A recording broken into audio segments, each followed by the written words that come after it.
महाविकास आघाडीच्या नेत्यांनी वंचित बहुजन आघाडीला सामावून घेण्यासाठी म्हणून किंवा बैठकांमध्ये म्हणून येण्यासाठी निमंत्रण दिलं, बैठकीचं निमंत्रण दिलं. तोपर्यंतही आमचा काही इन्क्युबेशन झालेलं नाही.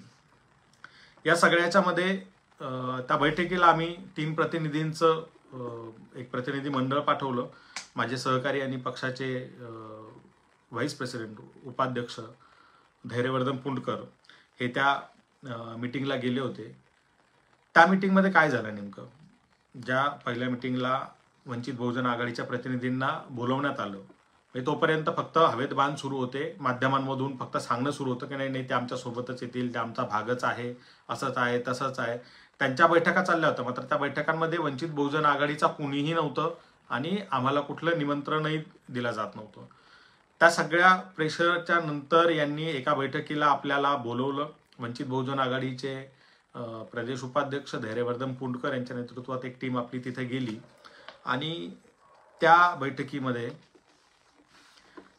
वंचित बहुजन आघाडीचे उपाध्यक्ष डॉक्टर धैर्यवर्धन पुंडकर यांना 1.5 तास बैठकीतून बाहेर बसवण्यात आलं की तुम्ही बाहेर थांबा, आम्ही तुम्हाला बोलवतो नंतर, असं म्हणून 1.5 तास ते वाट पाहत बाहेर बसले.